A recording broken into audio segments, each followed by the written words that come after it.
where, again, everybody will be doing it. Nothing is that simple. Nothing is that straightforward. Thinking a lot about perfectionism. It has to be perfect. It has to be right. It has to be, if we don't get this right, it'll never be perfect. In the room, 52 Jokers Wild. What you've just been discussing there, you went through monsters, which is another episode. You've gone through balance, which is also another episode. And you've also defined how we become more happy, which is the happiness episode, which was a state of mind and places in time where we feel our most happy. We also then reached into another episode, which was called What the Feck? What the heck? What the hell? Because there are some times where you just kind of go, do you know what? I'm not going to stand for this and we're going to do something. And each of those episodes was really talking about the actions we were going to take. Part of the monsters episode was actually looking at how most people find that task lists are scary. But once you go through them and you break them down into the little component parts, you begin to realize actually it's not as difficult as you first thought. And you can actually accomplish all those things that you wanted to that allow you to achieve what you thought was a mountain and get to the top of it because you've taken it in small steps, one step at a time, which I think is a good way to go. So we're actually covering quite a lot of ground here. The next part was don't panic. Right, don't panic. Don't panic. Don't panic is written on the back of the restaurant. What was it? The restaurant at the end? No, it's the restaurant at the end of the universe. It's yes. The book. Don't panic. No, the Hitchhiker's Guide to the Galaxy. Written on the back are the words. Don't panic. So we're back to the fundamental interconnectedness of all things. You've joined it back up again. Everything is connected, and even the words "don't panic." And that's a great thing from Douglas Adams. If all you had on the wall was that, and every time you looked up and you saw it, it pretty much is saying it's okay. You're all right. It's grand.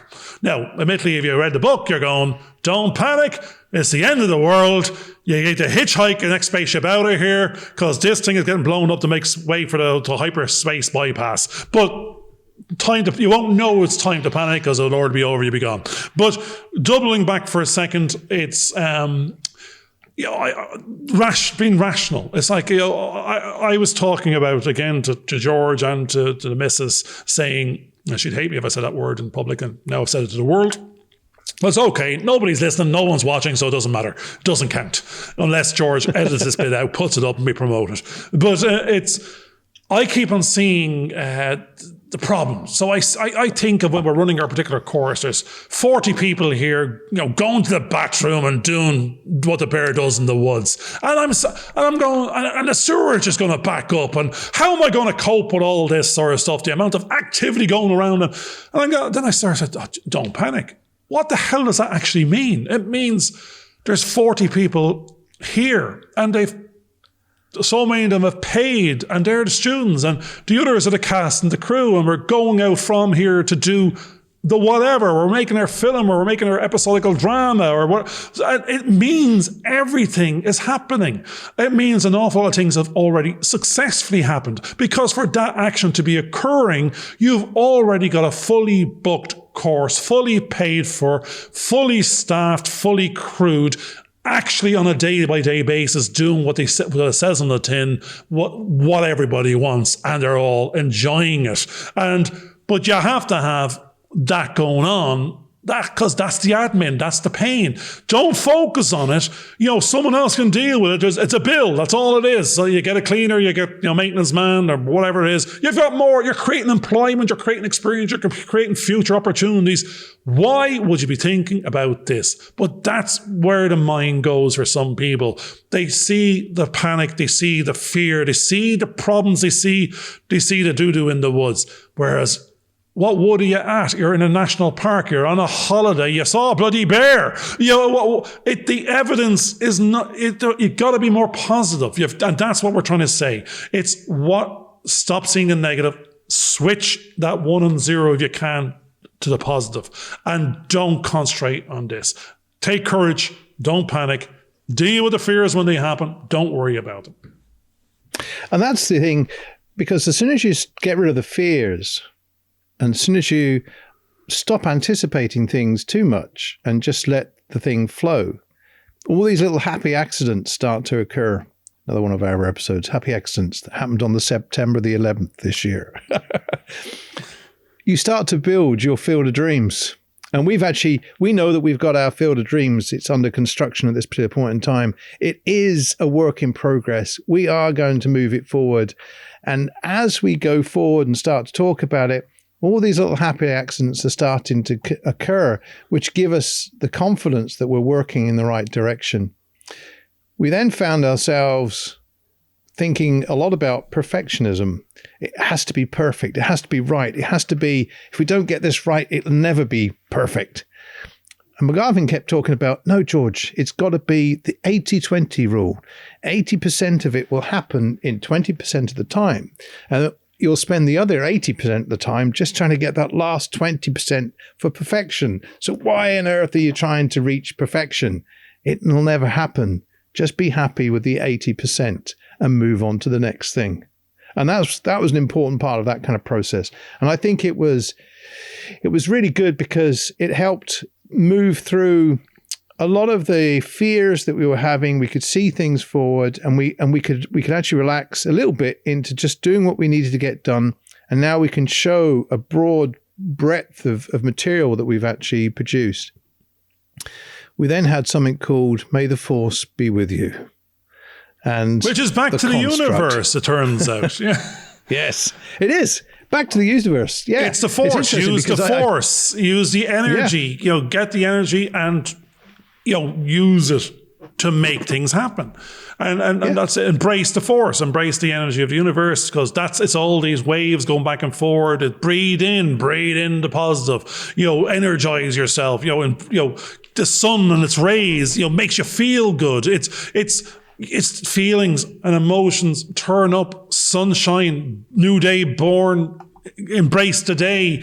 It's use the force. And it's not force yourself, but as I said, it's use the force, use this energy to create, these other momentums, and there are other forces. So the momentum of moving things forward is by using your energy. That energy will then be dispersed into these other items, and they'll all take motion. They'll go in a certain direction. They'll move at different speeds, and that we're now in a rhythm, and we have a momentum, and we're affecting other bodies around us, both physical and intangible in some ways, and they're now aligning and following a similar rhythm, and that's what we're looking for. We're looking for other jokers. We will find them. We know they're out there. They're starting to pulse like around us, and they're starting to align. The conversations are aligning. People are starting to understand and see, and they're starting to volunteer.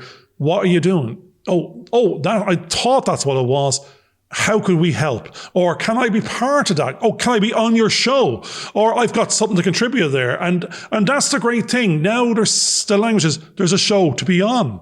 They see why they'd want to be on it. Oh, we like your personalities. We think we can chat to you. We don't feel as if we be threatened, or it's not standoffish. So that's what we're trying to achieve. We're trying to get our personalities out there to say we're approachable and we're passionate, and we have this momentum, and we want to get others to align and go on a journey. So we will use the force, Obi-Wan.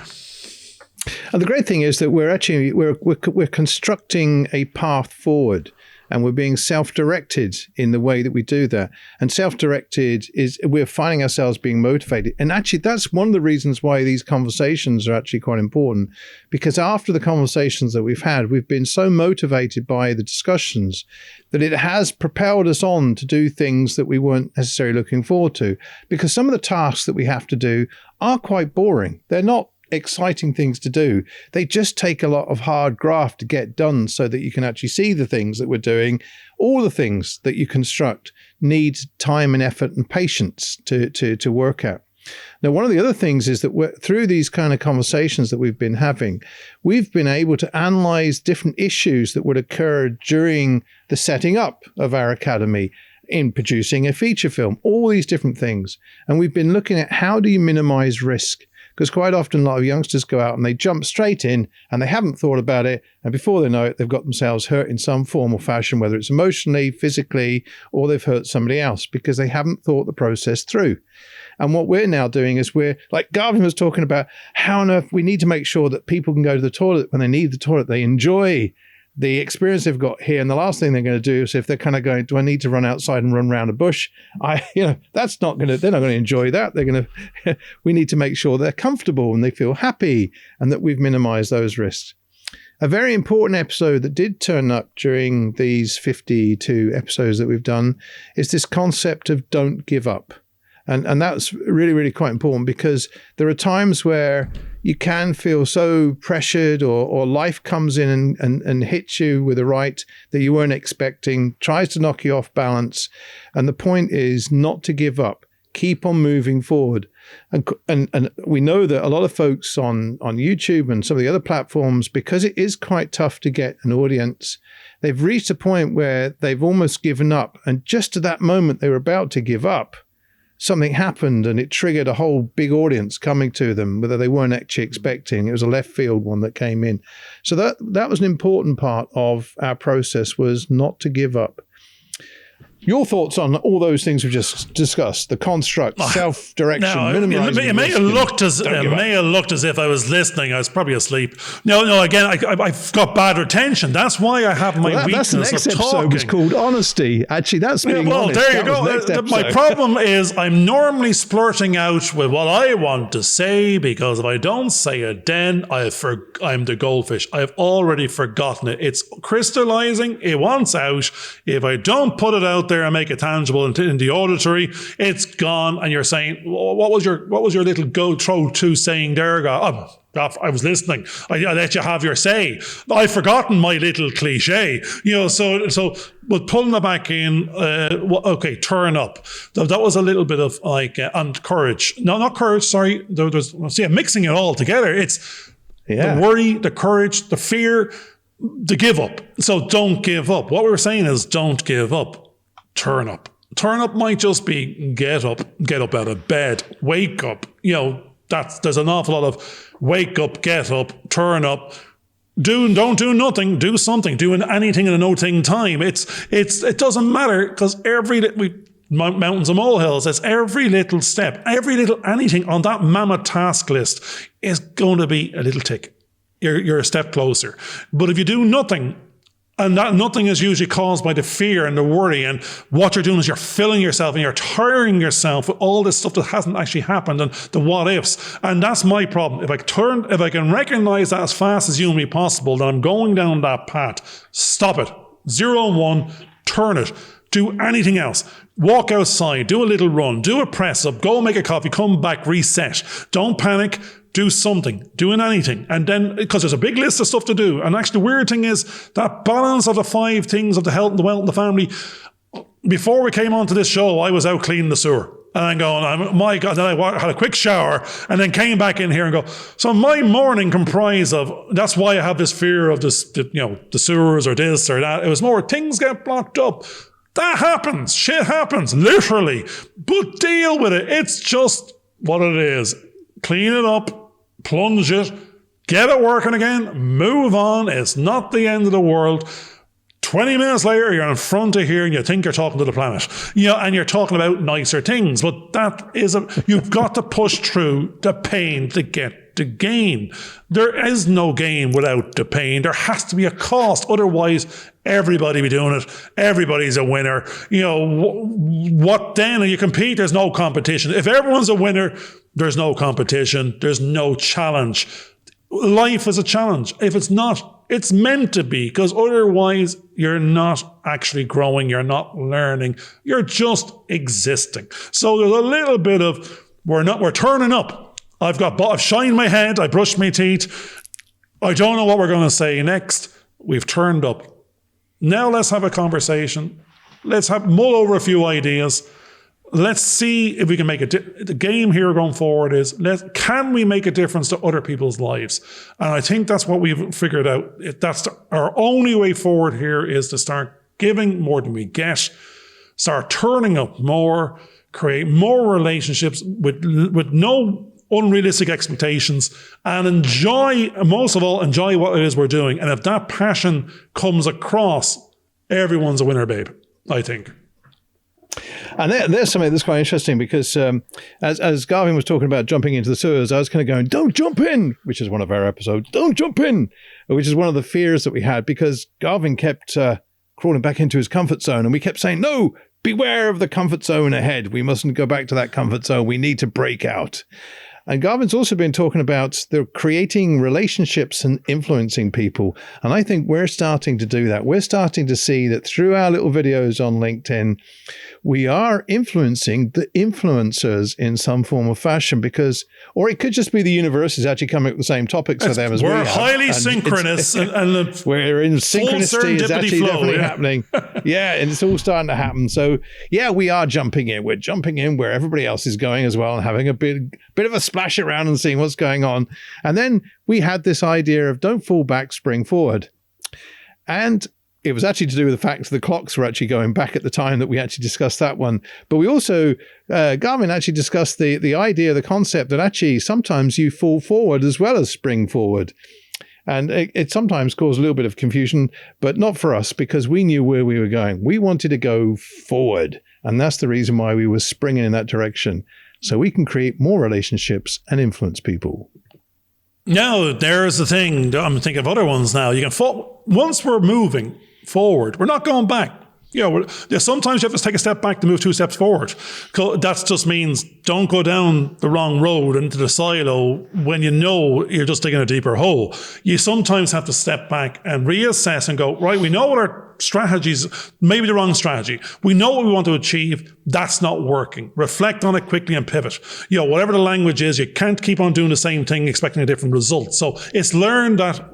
Fail fast and learn from those type of mistakes or errors or from the information that you're gathering, and then refocus and move forward again. You know where the end target is, but we don't know the road we need to travel to get there because sometimes it's full of obstacles and hurdles that we're unaware of yet. Because otherwise, if it was a straight road from A to B, where again everybody will be doing it. Nothing is that simple. Nothing is that straightforward. There's some people out there making millions for something that they spot that it is, but normally it is. Nothing is cut and clear. So we're actually we're falling forward a little bit. We'll spring. The leapfrogging is we want to spring forward at times. When we get that rhythm, we'll spring then because we're falling. Then we're going to start running gracefully, and then we're just going to take off. And that's the goal. And we know where a finishing line is. But when a runner runs a race and he gets past the finishing line, he doesn't go, right, that's me done for the rest of my life. No. Next race. So that just might be in our case. We're going to run a course. It's going to take 16 weeks to do. And when that one's finished, we'll do it again. And it'll be a different set of people, different set of relationships, different set of experiences. It has a process. It has a format. It has a structure. It has a template. But what's hidden in the Pandora's box is the magic of all the relationships, of those interactions, of those people experiencing that together in that timeline. And that's what's very, very exciting. So that will spring, it will leapfrog. We're falling gracefully forward to that opportunity, and we're putting the bones on and the meat on the dinosaur, and we're going to turbo boost them in time. Yeah. And what we're also discovering is that part of this process, we've been talking about our story. But what we're trying to the way we're trying to influence others is we're trying to get people to think about the story of you. What is your story? And that your story is just as important as our story. And you need to sort of listen to what you're doing and move things forward. We then got on to a little topic about hope, which Garvin was actually discussing, that hope is okay because it's a kind of little bit of dreamy kind of thing. And he went, no, for hope to be real, you have to put it into action. You have to make it become a reality. Work out, if you hope for something, don't just sit back and fall into your comfort zone and expect it to fall into place. As we talked about in that case, if you're not in for the lottery, you ain't going to win it. So you need to actually do some kind of action. In that case, you need to fill out the lottery form and pay your monies, and you're in for a chance. Now, that can be a kind of a little bit of a long streak because it's about 14 million to 1 that you'll actually win anything. But having said that, we have a lot of hope about what we're doing. And every single day, we're taking one step, an action to move things forward to make our dream become a living thing, something that does actually exist. Unfortunately, the last little bit about that, because we're putting on a little bit of weight over here, I can tell you. We've now actually put a little stamp on one of our episodes and said, don't touch the cookie jar, because we're having too many cookies as we celebrate our journey moving forward. We're eating too much and we need to sort of simmer down and do a bit more exercise. Hold on a second. I think you've renamed that one. I said, what's in the cookie jar? You said, don't touch it. Right. No, I'll have to rename that one. Because then you're saying the cookie jar is, everybody needs to have the cookie jar. Everyone needs to have, what's in it. Again, we touched on the fact that normally the petty cash was in there or the squirreled away money. But normally what's in a cookie jar is double chocolate chip or triple chocolate chip or plain digestive. But there's cookies in the cookie jar at a minimum. And there's there's little gems, because we actually, one of our little episodes, episodes, we called the little gems that were inside there. So if you don't go into the cookie jar, don't touch the cookie jar is something you say to the children. It's not before your dinner. And you can have one if you do what we expect, which is eat your meat and 2 veg, or your greens, or it's a treat.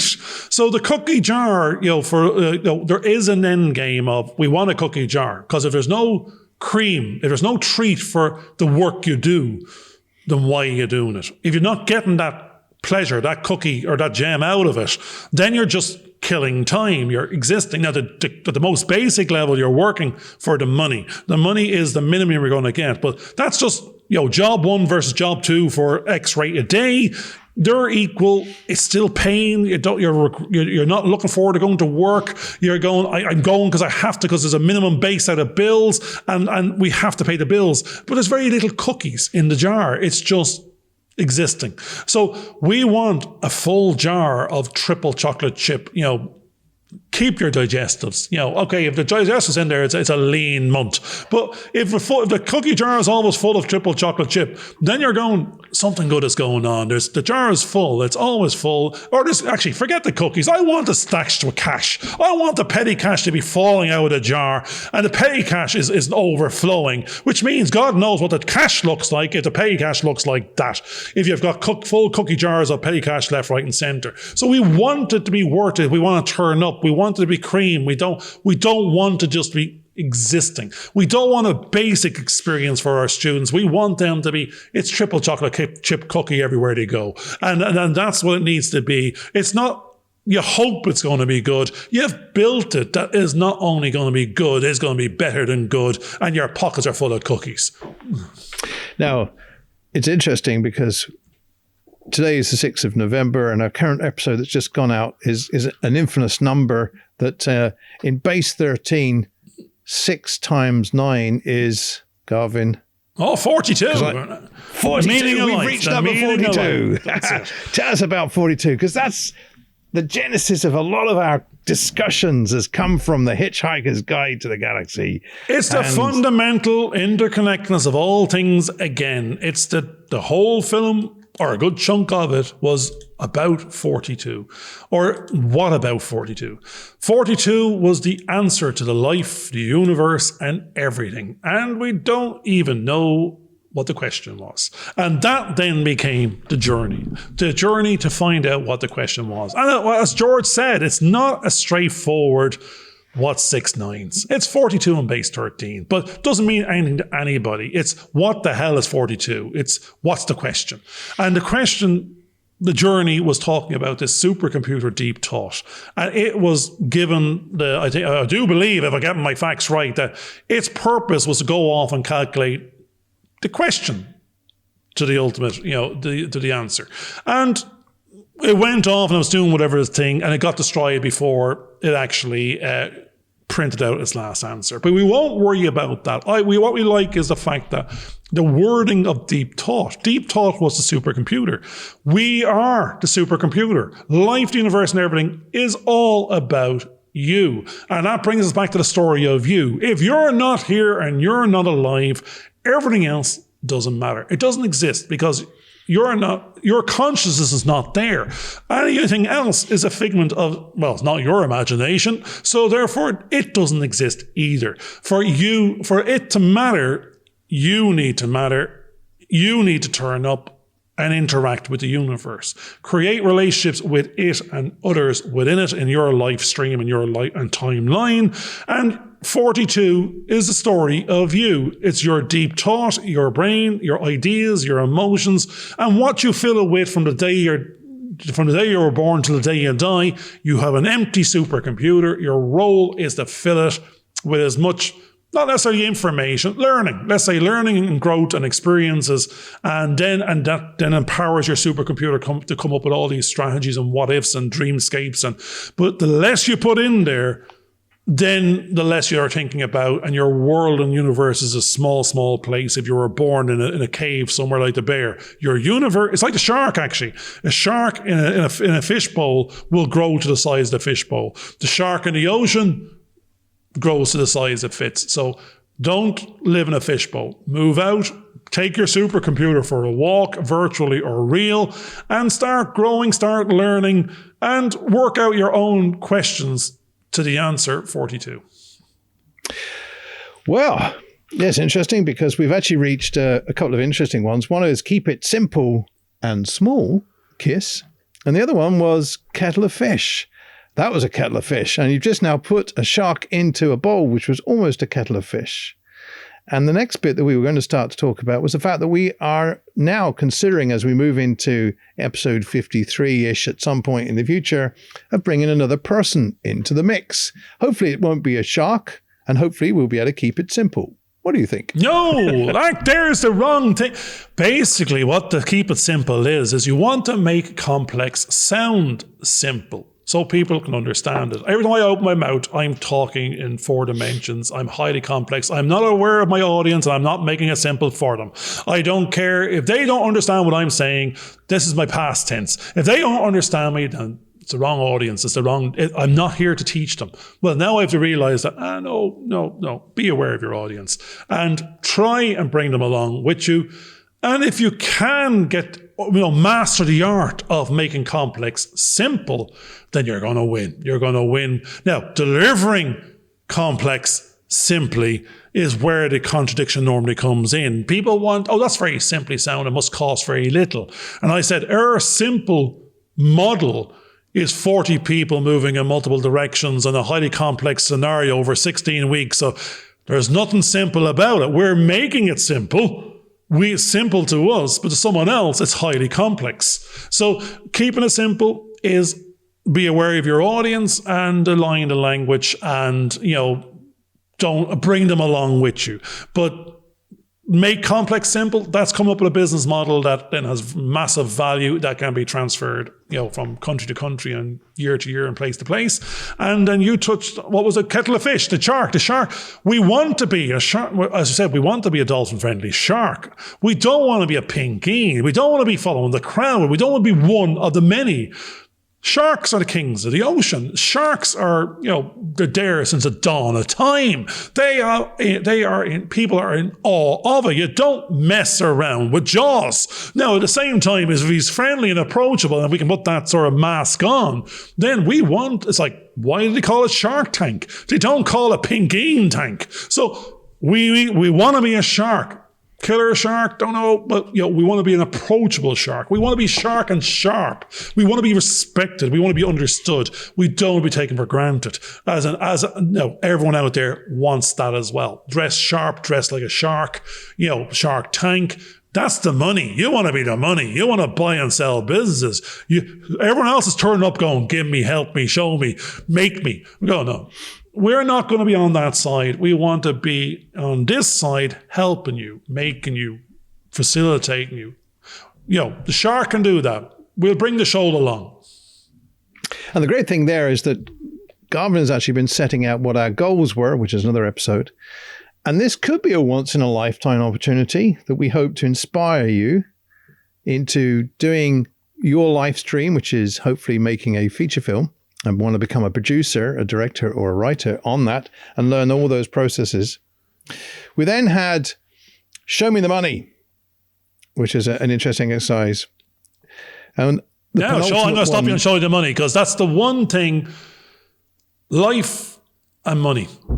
If you're vegan, or I don't mean vegan. If you're at one with the land and you can grow your potatoes and you can survive, on that, great. But that's not us. We have realistic expectations, as opposed to what the wives tell us and what the family wants. I want to be able to pay for universities. I want holidays again, and a nice car and a big house. That doesn't come for no money. So show me the money is you're selling your life stream to others for a reason, for a price. That reason that is money, so you can go off and have your work-life balance with the family and your friends and your personal relationships, as opposed to your business relationship or work relationship or employee and employer relationship. That money, that price is when you have influencers out there making $1 million a month doing God knows what, enjoying themselves, versus someone doing 10 quid an hour and not being in control of their future. So we're just trying to say, if you want to take control of your future, if you want to have realistic expectations to own a penthouse in New York, you need to be doing acts and activities and doing things and some things that will give you that potential result, not just hope for it to happen. So we have realistic expectations. Show me the money, and we will show you a good time. No, not. Now, we know where that might go, but we're not saying that. We're saying our course, when we do it, and whatever products you're selling and whatever you're doing, it's all about the show me the money. Will I pay for this? Will I get my value? Will I enjoy it? Will I have a good experience? What's it going to cost me? Will I see it as an investment or a cost? We don't like that language of cost. It's an investment. You're going to buy it. You're going to love it. You're going to want more of it. So therefore, it's show me the money. And if it's not show me the money, it ain't worth seeing. It ain't worth doing. And the interesting thing is that we're now coming up towards the end of this show. And parts of the last two episodes were any road will do, because basically there is a mystery. We don't know which road we're going to be taking. We don't know which avenue we're going to be going on, we almost don't anticipate, because we're excited about the mystery of what that could actually bring to us at this particular point in time. A bit like Area 51, which could be just a UFO. And it could be a mystery to the universe that we aren't sure of, bringing all those fears back again. But I don't think so. I think we're more confident now as we move forward into the next stage of our life in developing the Film Production Academy and developing our audience and bringing you on board to get involved in the experiences that we hope to have. So hopefully you've enjoyed this episode. I'm not letting you go. I'm going to throw another minute or two in. Go on, throw in there. Right, you've chucked in Area 51. I don't think we talked about Area 51 in episode 51. I can't remember. But Area 51 is... Everybody needs their own Area 51. It's that element of mystery. If we're all on a face value, there's no mystery to us or no excitement or no something else, then it's a very boring something, because then everyone will just be boring to everybody else. We all need our Area 51. That's that little piece of unknown or mystery that we have to continuously research or find out and all the rest of it. And if the Area 51 is, we all hope what's in there is what we think is in there and what we want to be in there. Because if it's not, it's a lonely universe. But if it is what we think it is, it explains a lot and it opens up much more to the future. Or unless we're going to be wiped out, which is another episode as Apocalypse Now. But I mean, that again, create your own Area 51 about yourself and your personality. Keep an element of mystery. Don't be everything is at face, can be read at face value, because if it is, then everyone knows the making of you. It's keep that, yeah. So therefore, no, I barely know me. So Area 51 on steroids, I like inside my head. So that's it. Create your Area 51. And thanks for listening to this show. We hope you enjoyed it, and we hope you look forward to our next series, which, with a third person starts to come into it. We will be interviewing people connected to the industry, not necessarily connected, but hopefully that will be able to help you on your journey, whichever road that may be. Thanks for listening. Bye for now. Bye for now. Thanks a lot. Do what it says on the tin. Follow and share.